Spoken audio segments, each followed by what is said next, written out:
Live mula sa GMA Network Center. Ito ang 24 Oras. Magandang gabi po Luzon, Visayas at Mindanao. Panis na tinapay panglaman tiyan. Umabot na po sa sukdulan ang kalbaryo ng kababayan nating naipit sa gulo sa Gaza na nakausap po ng GMA Integrated News. Buong mundo na nakaantabay sa pagbubukas ng border para sa mga gustong makaalis roon, kabilang ang ating Foreign Affairs Department.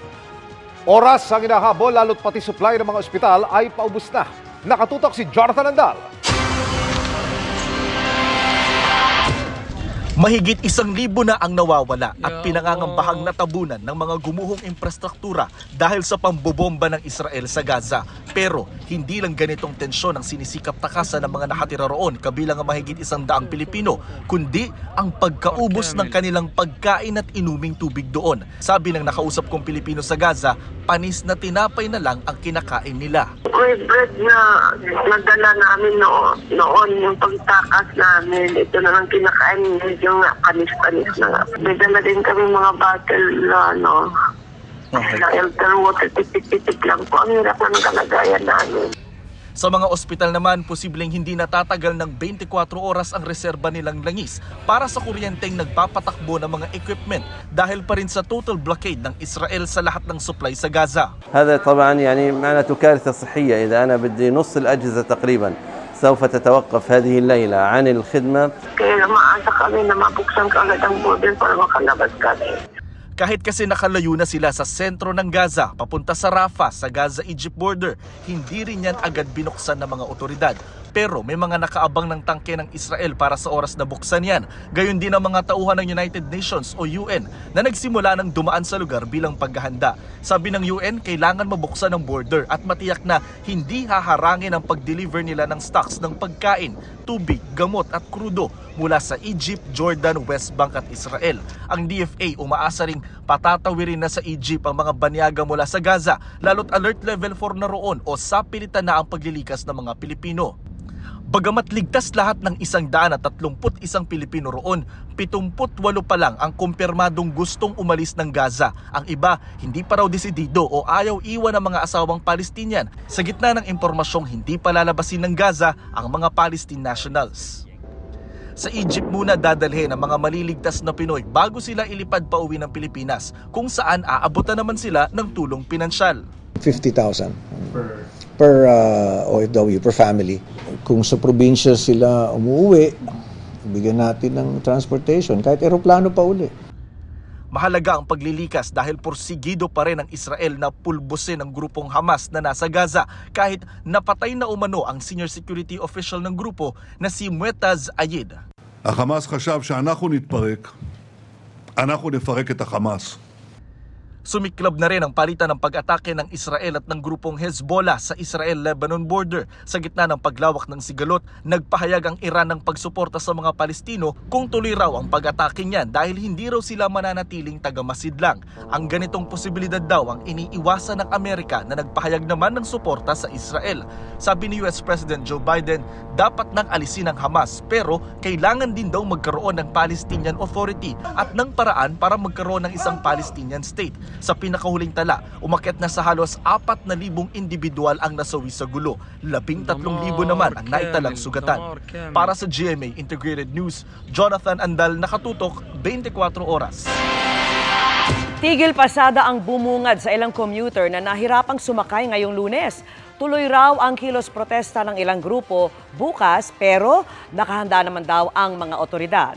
At nakatutok si Joseph Moro.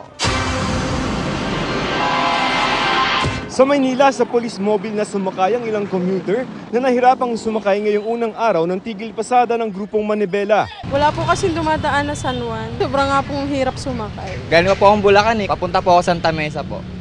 Wala po masakyan. Pitipid din po Sa Quezon City, may mga bumiyahe pa rin namang mga jeep. Sa Malolos, Bulacan naman, naapektuhan ng kilos protesta ang ilang ruta ng jeep. Ayon sa grupong Manibela, tinatayang 200 na mga jeepney driver na kasapi nila ang sumama sa tigil pasada at umabot raw sa 200,000 units ng mga traditional na jeep ang sumali sa buong bansa. Sa Land Transportation, Franchising and Regulatory Board o LTFRB nangalampag ang grupo para sa pagbibitiw ni suspendidong LTFRB Chairman na si Atty. Teofilo Guadis III at Transportation Secretary Jaime Bautista. May rally din sa Maynila kung saan ibinalandra nila ang kanilang mga jeep sa bahaging ito ng Menjola habang nakaharang naman ang mga pulis. Gusto ng grupong Manibela na suspindihin muna ang implementasyon ng PUV Modernization Program lalo na't may mga aligasyon ng korupsyon sa pagpapatupad nito. Kaya pala kami binibigyan ng mga deadline para kung ipit na kami, wala kaming ibang gagawin kundi lumapit sa kanila, makiusap at yung pakiusap na yon ay may kaakibat na korupsyon. Matatandaang noong isang linggo isinawalat ng dating Executive Assistant ni Guadis na si Jeff Tumbado ang umano'y bilihan ng mga ruta at prangkisa sa LTFRB na umaabot umano ng hanggang 5 milyong piso. Pero binawi na ito ni Tumbado at nagpaumanhin na rin kina Guadis at Bautista. Itinanggi rin ni Guadis na may nangyayaring ganito sa LTFRB. Si Bautista naman nagbabalak ng kasuhan si Tumbado pati na si Valbuena. Sinusubukan pa ng GMA Integrated News na makuha ang panig ni Guadis at Bautista sa panawagan na sila'y magbitiw. Sa kabila naman ng tigil pasada, sabi ng MMDA at ng DILG na bigo ang Manibela na paralisahin ang transportasyon sa Metro Manila. Kung ang purpose po ng strike ay i-paralyze yung public transportation, well, nabigo po sila. Pero kung ang purpose po nila ay mapansin, siguro po nagtagumpay sila. Sabi ng Manibela, magpapatuloy ang kanilang kilos protesta bukas, bagay na handa raw tugunan ng MMDA. Para sa GMA Integrated News, Joseph Morong, nakatutok 24 oras. Dahil umano sa sama ng loob, kaya nag-akusa si Jeff Tumbado na may korupsyon sa LTFRB. Ayon yan sa nasuspinding chairman ng ahensya na nagsalita na rin sa unang pagkakataon. Nakatutok si Maki Pulido. Noong ako pa ho ang nakaupo sa LTFRB, wala pa ho ako nababalita ang ganyan. Wala ho akong personal knowledge and pagbalik ko ho, yan ho ang mga unang-una kong imbestigahan. Kasabay ng mariing pagtanggi ng sinuspinding chairman ng LTFRB sa alegasyong may 5 milyong pisong lagayan sa ahensya kapalit ng mga transaksyon. Ang pagbanggit niya sa motibo raw ng nag-akusa na si Jeff Tumbado. Sumama raw kasi ang loob ng huli nang tanggalin siya bilang head executive assistant ni Guadis at ilipat sa ibang opisina ng LTFRB. Nagkaroon lang ho ng problema nung hindi ho sila magkaintindihan noong mga empleyado ho sa aking opisina. Madalas ho may sigalutan. Kaya minabuti ko po sa kanya na ilagay muna siya sa ibang dibisyon ng LTFRB. Nung nangyari po yun, bigla na lang po siyang nag-resign at after 15 days ho, may mga lumabas ho na mga supposedly mga splices ng picture na galing po sa kanya. Kabilang din sa ibinulgar ni Tumbado noong nakaraang linggo ang pag-abot umano ng koleksyon ng lagay sa DOTR at Palasyo na itinanggi na ng kagawaran. Pero nag-issue na ng affidavit of recantation o pagbawi si Tumbado kasunod ng pag-uusap nila ni Guadis. One day pagkatapos ho niya magbunyag, kami ho ay nag-usap. Na-realize ho niya na yung kanyang gustong gawin na saktan ho ako ay hindi ho tama, so humingi ho ng paumanhin sa akin. Dahil napatawad na, hindi na raw kakasuhan si Tumbado ni Guadis. Handa rin daw si Guadis na bumalik sa LTFRB kung gusto pa ng Pangulo. Sa isang pahayag, sinabi ni Tumbado na umaasa siya sa agarang paghilom sa mga nangyari. Humingi rin siya ng pangunawa sa publiko sa idinulot daw na iskandalo tungkol sa korupsyon sa LTFRB. Ipinasubpi na si Tumbado ng NBI pero nagpasabing di siya makapupunta dahil naghahanda para sa pagdinig sa Kongreso. Definitely naman, makikipag-cooperate ako sa NBI. Hindi naman po ako makaka-show up ngayon kasi po may mga inaayos pa po kami na abogado ko. Abogado raw ang pupunta pero di rin ito sumipot kanina. Ayon sa hepe ng NBI Anti-Graft Division, sabi raw na abogado hindi na niya kliyente si Tumbado dahil hindi naman ito sumasagot sa mga text o tawag. Nang tanungin si Tumbado tungkol dito, sinabi niyang magpapalit na siya ng abogado. Para sa GMA Integrated News, Maki Pulido, nakatutok 24 oras.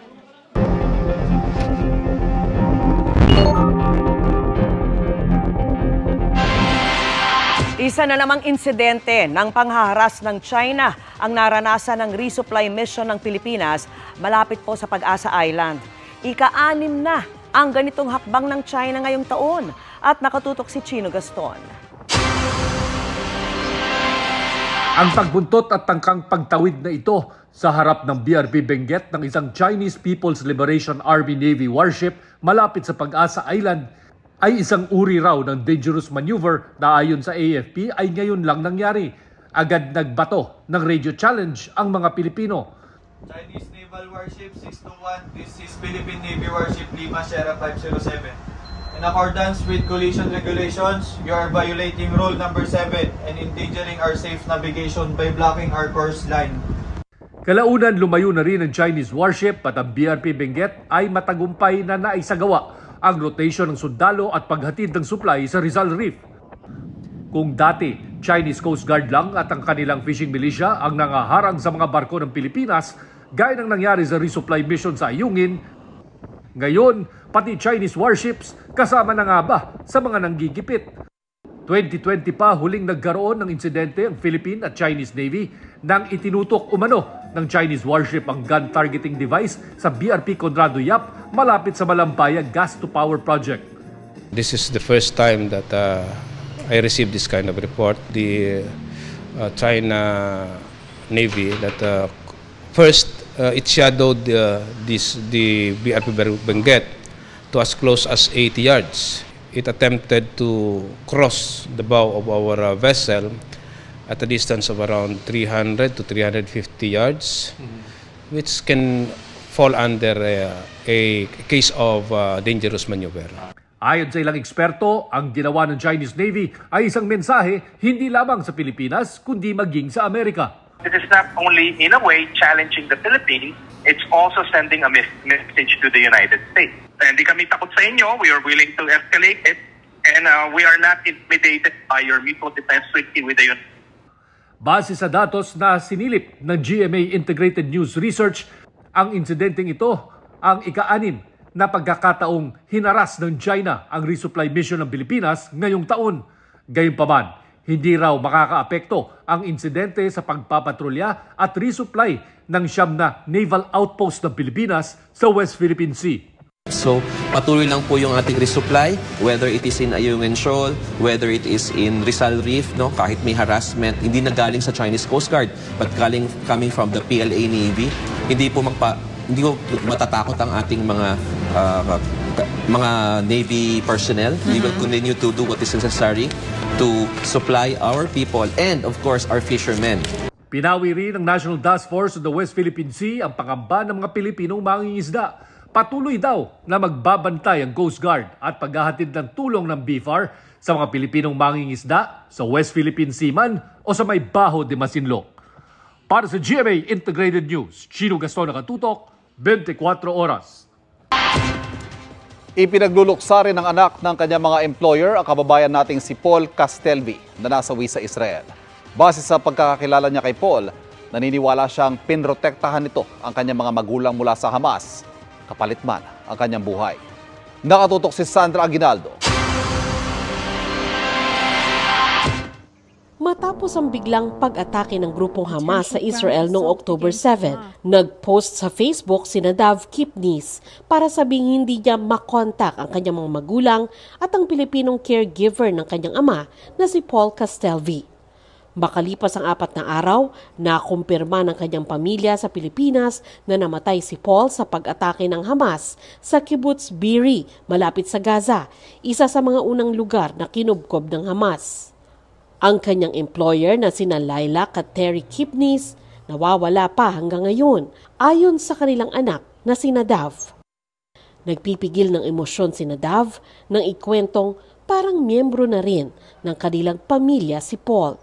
Paul was a great person. It's hard to speak of him in past tense already. He was very kind and he always wanted to help, and he was funny, and he was curious about our culture, and he always tried to learn the language, and we considered him part of the family. Naramdaman daw nila ang kabutihan ni Paul sa mahigit 4 na taon nito sa kanila. Kahit daw hindi na niya trabaho, ginagawa pa rin ito. Kaya maging si Nadav ay naniniwalang sinikap ni Paul na maprotektahan ang kanyang mga magulang mula sa Hamas. I'm sure whatever really happened, that Paul was brave and he did everything he could to protect himself and my parents and to try to save everyone's lives because that was the kind of person that he was. Nais din daw niyang makatulong sa pamilyang naiwan ni Paul, lalo't isisilang pa lang sa Israel sa Nobyembre ang panganay nito. We also consider you our family and we want to help you in any way we can. Sa kabila nito, patuloy raw siyang umaasa na buhay ang kanyang mga magulang habang hindi sila natatagpuan. The hope is what lets us keep going. If we lose that hope, then we'll just fall into despair. Nagpahatid naman ng pakikiramay si Pangulong Ferdinand Marcos Jr. sa pamilya ng ikatlong Pilipinong namatay sa labanan sa Israel na kinilalang si Loretta Villarin Alacre. Tiniyak din ni Marcos ang pagbibigay ng tulong at madali ang pagbabalik sa labi nito sa Pilipinas sa oras nang mabuksan na ang humanitarian corridor. Si Alacre, tubong Negros Occidental, ay isang caregiver. Para sa GMA Integrated News, Sandra Aguinaldo, nakatutok 24 oras. Chika in a minute! Mabilis na chikahan tayo para updated sa showbiz happenings. The future is looking brighter para sa P-Pop Kings na SB19 matapos ma-approve ang entry ng kanilang kanta na Gento sa 2024 Grammy Awards. Pasok yan sa Best Pop Duo or Group Performance. Ang P-Pop Kings din ang first ever cover ng Billboard Philippines. Truly a lucky day dahil nagbigay saya si Sparkle star Bianca Umali sa pinakamasayang game and talent show na It's Your Lucky Day. Masaya raw si Bianca na nakabisita ulit siya after ng huling guesting sa It's Showtime. What day is it? Nagsimula na ang celebration tour ni Queen of Pop Madonna sa London, full of energy. Matatandang na-delay ang tour matapos ma-ospital ang singer.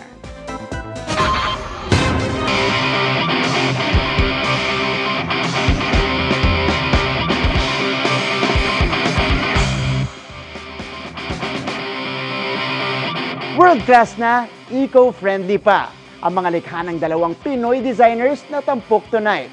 Merong gawa sa mga patapon pero irarampa sa New York Fashion Week habang ang isa pa umabot na sa Hollywood.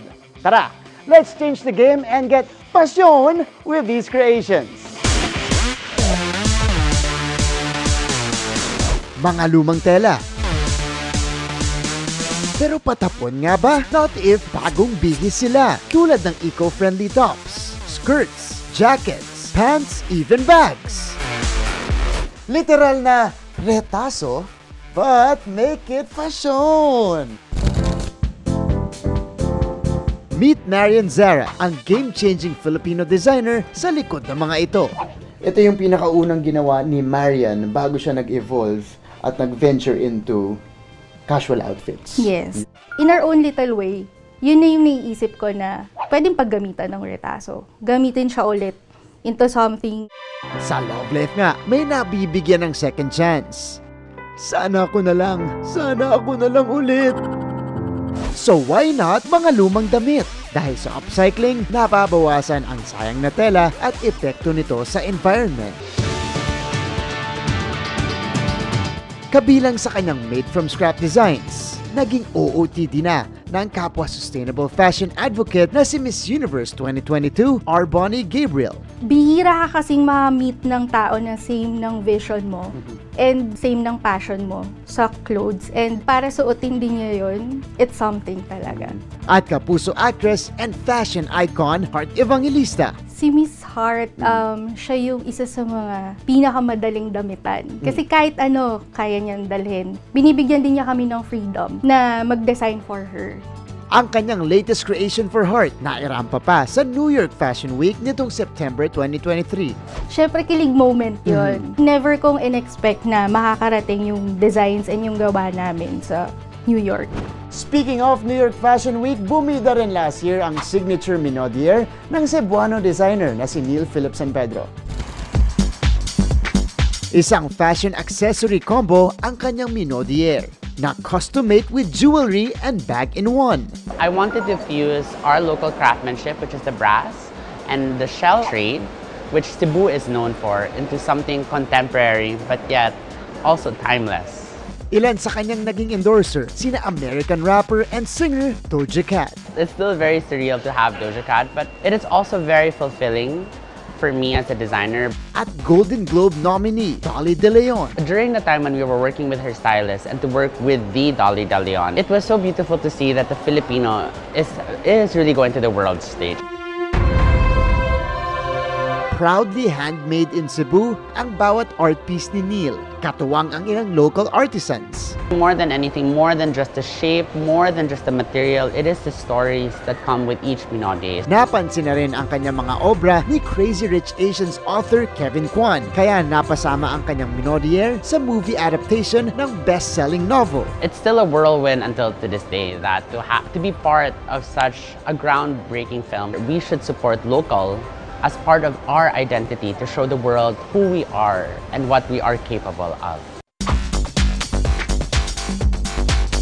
Pagdating sa fashion, talagang well-represented ang mga Pilipino sa international stage. Sana po ay patuloy natin tangkilikin ang sustainable fashion at syempre, ang gawang Pinoy.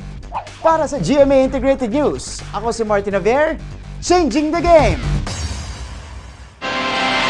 Muling iginiit ng Pangulo ang mga insentibo para maengganyo ang marami na gumamit ng mga electric vehicle at mabawasan ang polusyon sa hangin sa bansa. Tinutukan po yan ni Mariz Umali. Ang tatlong sasakyang ito ang mga electric vehicles na inilunsad sa bansa ng dalawang kumpanya kanina. Ang isa sa mga ito sinakyan pa ni Pangulong Bongbong Marcos. Sabi ng Pangulo, ang pagsulong sa paggamit ng electric vehicle ay kabilang sa hakbang ng bansa para maitaguyod ang pangako sa Paris Agreement na bawasan ng 75% ang projected gas emission hanggang 2030. Considering our continued dependence on imported fuels and the volatility of oil products in the world market, it is only sensible that we encourage the shift to electric vehicles. Nais daw ng pamahalaan na mapataas ang paggamit ng electric vehicles sa bansa sa 50% sa taong 2040. Kaya naman may mga insentibo aniya para sa mga individual at kumpanyang gagamit nito. Owners will also get to enjoy exemption from the number coding schemes, amongst others. We offer fiscal incentives such as the income tax holiday and duty exemption of capital equipment, raw materials, and spare parts used in electric vehicles. Sa Huwebes, babiyahe naman si Pangulong Bongbong Marcos pa Saudi Arabia para dumalo sa kauna-unahang ASEAN Gulf Cooperation Council o GCC Summit. Part of the discussion could be the presentation of the Maharlika Fund to the Kingdom of Saudi Arabia and its businesses. Tatalakayin din daw ang proteksyon sa mga Pinoy abroad kaugnay ng labor relations at ang ilang pandaigdigan at pangrehiyong issue tulad ng gulo sa Middle East. Magkakaroon din ng bilateral meeting si Pangulong Marcos sa Saudi Arabia kung saan kabilang sa posibleng talakayin ang pagbabayad sa mga hindi na naibigay na sahod ng mga dating OFW. Para sa GMA Integrated News, Mariz Umali nakatutok, 24 oras.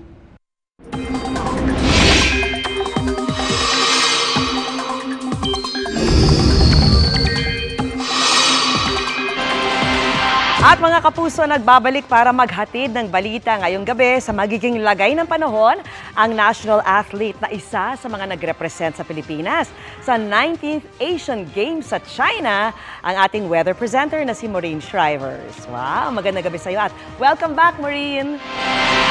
Maraming salamat, Vicky, at maraming salamat, kapuso. Magandang gabi ho! Good news dahil ayon sa Pag-asa, wala pang bagong sama ng panahon na nagbabadyang mabuo o pumasok sa Philippine Area of Responsibility sa ngayon. Pero dapat handa tayo all the time dahil may tsansa pa rin ng ulan sa ilang bahagi ng bansa. Dahil pa rin yan sa trough o extension ng low pressure area na nasa labas na ng Philippine Area of Responsibility. Bukod dyan, magpapaulan din ng localized thunderstorms at northeasterly surface wind flow na umaabot ngayon sa extreme northern Luzon. Ito yung hanging nagmumula sa hilagang silangan at maaaring magdala ng mahihinang ulan. Base sa datos ng Metro Weather, mababa pa ang tsansa ng ulan sa umaga sa Luzon. Pero huwag magpakampante dahil pagsapit ng hapon, posibleng may mga kalat-kalat na ulan na sa Mimaropa, Calabarzon at Bicol Region. Gayon din sa Northern at Central Luzon, kasama ho dyan ng Ilocos Region at Cordillera na makakaranas ng malalakas na ulan. Kaya naman maging handa po sa banta ng baha o pagguho ng lupa. Katulad ng nangyari sa Bataan kung saan nagmistulang ilog ang highway. Pahirapan tuloy ang pagtawid ng mga sasakyan. Humupa rin daw ang baha bago magtanghali. Hindi rin natin inaalis ang tsansa ng ulan sa Metro Manila lalo na sa hapon o sa gabi. Kaya sa mga may pasok uulit bukas, huwag kalimutang magdala ng payong o kapote. Kung taga Visayas naman, bago magtanghali bukas ay unti-unti nang lumalaki ang tsansa ng ulan. At pagdating ng hapon, uulanin na ang ilang bahagi ng Panay Island, Negros Provinces, Central Visayas at Leyte Provinces. Sa Mindanao naman, malawakan ang pag-ulan bukas ng hapon. May heavy to intense rains tulad ng inaasahan sa Zamboanga Peninsula, Northern Mindanao, Caraga, Davao Region at Socsargen. Posible ang magpabaha o magdulot ng landslide sa ilang lugar. Gaya ho ng naranasan sa Basilan na binaha matapos ang buhos ng ulan. Sa tindi ng pagbaha, nalubog sa tubig ang ilang paninda sa palengke, pati ang ilang sasakyan. Kaya mga kapuso, huwag hong kalimutang laging mag-ingat. Yan ho muna ang lagay at ang latest sa lagay ng panahon. Ako si Maureen Shrivers para sa GMA Integrated News Weather Center. Kami ang inyong maasahan, anuman ang panahon. Gumugulong na ang investigasyon sa pag-hack sa website ng Kamara kahapon na ikatlong government agency na na-hack kasunod ng PhilHealth at PSA. Tingin ng DICT, mga local hacker ang nasa likod nito at nakatutok sina June Veneracion at Sandra Ginaldo. Tila mapang-asar ang mga mensaheng iniwan ng mga hacker sa website ng Kamara kahapon. Bukod sa meme ng nakatawang mukha, nakalagay rin ang mga katagang "You've been hacked" at "Happy April Fools" kahit October pa lang. Inalis muna ng Kamara ang website habang iniimbestigahan ang insidente. Pasado 5:00 ngayong hapon nang maibalik ang website matapos paigtingin ang cybersecurity ng Kamara. Ayon sa House Secretary General, nakitaan ito ng kahinaan ng Department of Information and Communications Technology o DICT. Nakipag-ugnayan na rin ang Kamara sa National Bureau of Investigation para matunton ang nasa likod nito na nagpakilalang Three Musketeers. The damage is really minimal, no? Kasi ang totoo, diniface lang yung binaboy lang yung website. I immediately met my executive committee, no?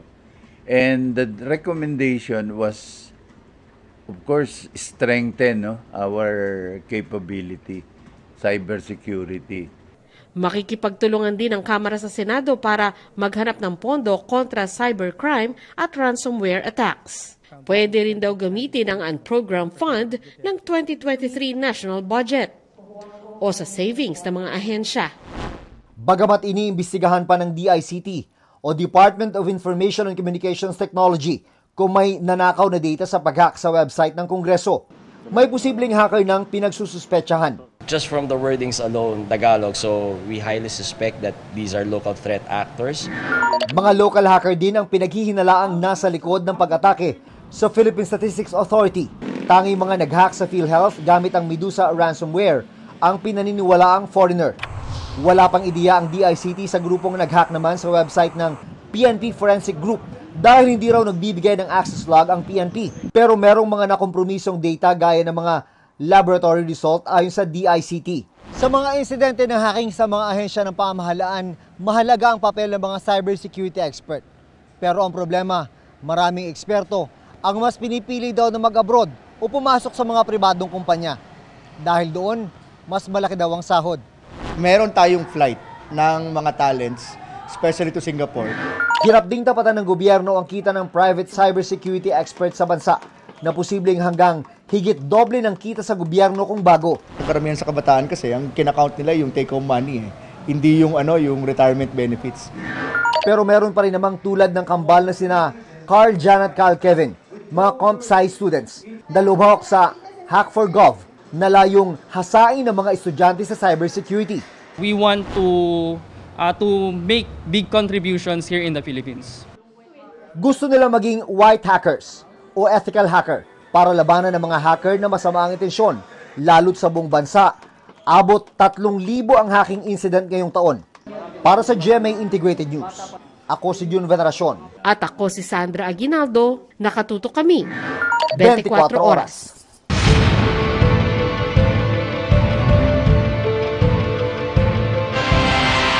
Dalawang linggo bago ang barangay at SK elections, todo na ang paghihigpit ng pulisya at ng COMELEC para tiyaking maagapan ang anumang karahasan at masugpo ang issue ng vote buying. Nakatutok si Rafi Tima. Isang babala ito sa lahat ng mga kumakandidato. Mas doble po namin ipapatupad ang kahigpitan lalong-lalo na sa issue ng vote buying. Ito ang babala ng COMELEC 2 linggo bago ang 2023 Barangay at Sangguniang Kabataan elections. Ayon sa COMELEC, may 7,000 raw silang binigyan ng show cause order at nasa 200 ang may disqualification case dahil sa iba't ibang paglabag tulad ng premature campaigning. Sa Huwebes, October 19, magsisimula ang pangangampanya at magtatapos sa October 28, 2 araw bago ang mismong araw ng eleksyon sa October 30. Ang pamunuan ng PNP, tiniyak na handa na sila para sa eleksyon na ilang ulit ng naudlot. Kasama sa binabantayan nila yung mga sinasabi mong vote buying. We will intensify on that to make it sure that yung result will be a manifestation that it is indeed an orderly, peaceful and honest election. Mahigit 300 barangay ang nasa red category o critical areas. Tig mahigit 1,000 ang nasa yellow category o lugar na may history ng election-related violent incidents. Pati sa orange category o mga lugar na may mga armado at rebeldeng grupo. Number one na sinasabi ko na number one enemy is silence. So sana wag tayo maging tahimik kung may nakikita tayong mga katiwalian, isumbong kagad sa kapulisan. Bagamat may mga naitatalang kaguluhan ayon sa PNP, hindi pa naman ito nakakaalarma. Handa na rin daw ang kanilang augmentation force para ma-deploy sa mga lugar na nasa red category o critical areas sakaling kailanganin. Para sa GMA Integrated News, Rafi Tima, nakatutok, 24 oras. Malalim ang hugot ng usapan ni Alden Richards, Julia Montes at ng 5 breakups director sa Fast Talk with Boy Abunda. Sa isang punto, tinanong ni Julia si Alden na sa gitna ng success niya, masaya ba siya? Makichika tayo kay Aubrey Carampel. Muling sumalang sa Fast Talk with Boy Abunda ang 5 breakups sina romance stars na sina Alden Richards at Julia Montes, kasama pa ang direktor ng pelikula na si Irene Villamor. Nang ginawa raw nila ang pelikula, nagkaroon daw silang 3 ng special bond at mas nakilala ang isa't isa. Sa interview kay Tito Boy, hinimay ni na Alden, Julia at Direk Irene kung bakit 5 breakups in a romance ang naging title ng movie. You have your own sets of principles and truths. Kumbaga, hindi at one point sa isang conversation, yung argument nyo is parehong tama pero hindi nagtutugma. Tama. Kaya nga nagkakaroon ng hiwalayan. May nag-review ng mga pelikula ko na parang anti-romance daw. So, parang mas nandun nga ako. Kasi parang meron tayong mga romantic notions and then parang gusto kong nang babasag talaga. Sa isang punto, nagbatuhan ng tanong sina Julia at Alden sa isa't isa. Kasi Alden is successful na lahat yata ng mga ginugoals niya, na-achieve niya. But are you happy? Yes. In all these things that you want to do, make sure that you want it because you want it. Bakit mo kami hinayaan magkaroon ng ganong effect sa buhay mo, Julia Montes? Or marashnit ka? Gaya ng sinabi ko po before, may gift ako na parang gut feel, binibigay ni Lord. And parang this time, first time po talaga, Tito Boy, na mag-trust ako ng ganito. At pinapasok ko talaga sila sa buhay ko without me thinking na magiging friend ko ba talaga sila until the end of this film. Wala nang ganon. Parang sa kanila talaga, you jump, I jump. Ganon yung nangyari. Kaya very special. Saka iba talaga yung naging connection. Muli ring ipinakita ang viral scene mula sa pelikula ni Lance at Justine. Kaya naman si Tito Boy napalaban din sa aktingan.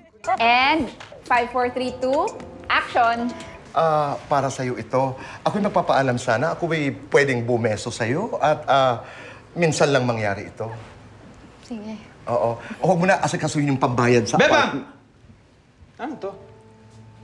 Mang Kanor, ano yun? Ano yung halik-halik sa pisngi? Ano yun? Akala ko nasa trabaho ka. Aubrey Carampel, updated sa Showbiz Happenings. Fresh from Spain, pero sumalang agad sa GMA Integrated News interview si Bea Alonzo. From bashers to wedding plans, pati pagbuo ng pamilya as her birthday wish, lahat yan isinare ng Love Before Sunrise star. At minsan din siyang nag-sorry kay Dennis Trillo. Makichika tayo kay Nelson Canlas. Ano pa yung problema ninyo? Bakit ganyan kasama yung ugali nyo? Na kailangan may tapak-tapak. Itinuturing ng premyadong aktres na si Bea Alonzo ang acting bilang escape from reality. Nagagampanan daw niya ang iba't ibang persona sa iba't ibang roles.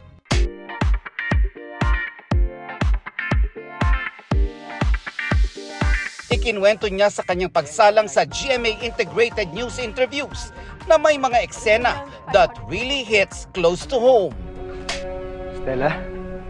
Partikular na ang isang madamdaming eksena sa Love Before Sunrise kung saan kasama niya ang leading man na si Dennis Trillo. Naalala ko, kailangan ko mag-apologize kay Dennis kasi sobrang lakas pala ng sampal ko sa kanya. Sobrang lakas ng sampal ko sa kanya. Merong red yung mukha niya. Sorry talaga. Sabi niya, okay lang at least na-release mo. Basta pag naparod mo yung eksena, malalaman mo. Mukhang So, ganun ko dapat ginawa yun, if ever. Charot! Tungkol sa pag-ibig at tadhana ang kwento ng Love Before Sunrise. Nakaka-relate kaya si Bea rito? Naniniwala ka ba sa destiny? Yes, totally. Yes. Naniniwala ako talaga na merong isang taong nakalaan para sa'yo. Naniniwala rin ako na you're destined na pagdaanan yung mga dapat mong pagdaanan to make you stronger and to prepare you for your destiny. Prepare you for the one na karapat-dapat para sa'yo. Ang sinasabi mo ngayon, parang totally negates the idea na merong the one that got away. Oh. Naniniwala ka ba sa the one that got away? Alam mo, I've always believed that, na merong the one that got away. But now that I'm getting older and hopefully wiser, naisip ko, everything that's meant for you will not pass you by. So dapat walang the one that got away kung naniniwala ka sa destiny. Bilang artista, aminado si Bea na hindi siya exempted sa bashing. Kung hindi man daw siya nagre-react minsan, hindi ito nangangahulugan na hindi siya apektado. How do you filter that? Do you get affected? Oh yes. On a personal level? Siyempre I do. Tao lang naman ako. Of course I get affected, of course. Pero bumabalik ka lang dun sa ano ba yung mas importante? Alam mo yun, yung I only truly just listen to the people who love me and who care about me. Kasi nagtitiwala rin ako na sasabihin din nila sa akin ng totoo. Kababalik lang ni Bea mula sa Madrid kung saan kasama niya ang kanyang fiancé na si Dominic Roque. Bakasyon lang daw ito at walang kinalaman sa kanilang plano na pagpapakasal. Wala pang solid na plans. But yeah, we're talking about it, obviously, because we're already engaged. Definitely, it will be next year. Pero wala pang date, wala pang details, nothing yet. Ina-enjoy pa namin tong... Naks, may pa-shot pa. Ina-enjoy pa namin tong moment na to. Birthday bukas ni Bea. At ano naman kaya ang wish ng isang Bea Alonzo? Wala na kasi ako mahiling pa eh. Masaya na ako sa buhay ko. I mean, sana magtuloy-tuloy pa yung magandang experience ko working here in GMA. Sana makatrabaho ko pa yung mga dapat kong makatrabaho. And in terms of like personal life naman, sana magawa namin ni Dom yung plano namin gawin in terms of having a family. Soon. Nelson Canlas, updated sa Showbiz Happenings. Ngayong palapit ang Pasko, hindi na raw kailangang lumayo at dumayo pa sa ibang bansa para maka-experience ng snow. Sagot na yan ng isang pasyalan sa Pasay at nakatutok doon live si Mark Salazar. Mark! Wow! Vicky. Baka akala mo nagbibiro itong negative 8 degrees na ito, ha? At yung nangungurot na snow na yan sa balat, naninigas sa tupa ako sa tinutungtungan kong yelo. Bakit nga gustong-gusto ulit natin ang White Christmas? Kung ganito naman ang kondisyon, ay kasi siguro dahil marami sa atin yung nangangarap ng White Christmas, di ba? Dreaming of a White Christmas, ika nga.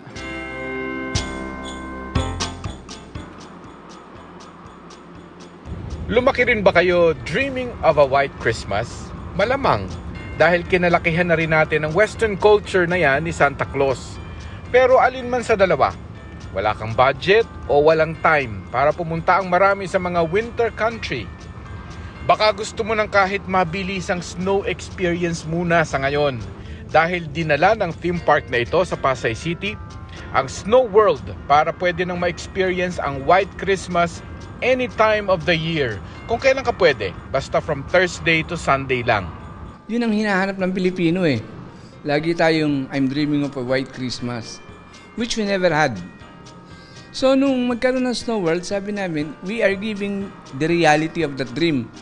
Dahil iba yung ganda ng White Christmas ng pinapanood lang sa TV sa aktwal na paninigas mo sa Paskong below 0 degree. Para lang may pagkakataon ka ring maikumpara at magdesisyon kung ano mas patok sa'yo, ang White Christmas pa rin ba o Paskong Pinoy? Siyempre iba pa rin yung Pinoy, di ba?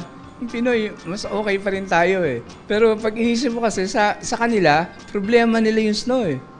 Tayo enjoy na enjoy dahil we never experience it. Pero sa kanila, problema yan. Ito naman ang Pinoy na holiday pop Christmas experience sa isang mall sa Pasay. At ang tradisyonal na Christmas lighting ceremony ng higanting Christmas tree.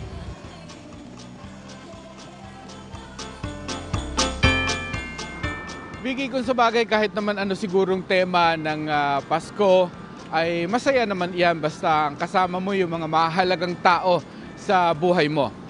Yan na muna ngayon at ginaw na live mula dito sa North Pole, Pasay City. Para po sa GMA Integrated News, ako po si Mark Salazar. Nakatutok 24 oras, giniginaw-ginaw pa. Kailangan mo ng init sa magdamag. Sige, maraming salamat sa iyo, Mark Salazar. Ayoko niyan, ginawin ako. Oo nga, ikaw. Ganun din, ma'am. O, mas type na natin itong Pinoy Christmas at least pwede tayo magganito, di ba? At yan ang mga balita ngayong Lunes. Ako po si Vicky Morales. Mga kapuso, naku, ito na. 70 days na lang at Pasko na. Ako naman po si Ivan Mayrina para sa mas malaking misyon. Para sa mas malawak na paglilingkod sa bayan, ako po si Emil Sumangil. Mula po sa GMA Integrated News, ang News Authority ng Pilipino, nakatuto kami 24 oras. Mga kapuso, samahan nyo kaming tumutok 24 oras. Bisitahin at mag-subscribe sa GMA Integrated News sa YouTube. Sa mga kapuso abroad, bisitahin ang GMA Pinoy TV at www.gmanews.tv.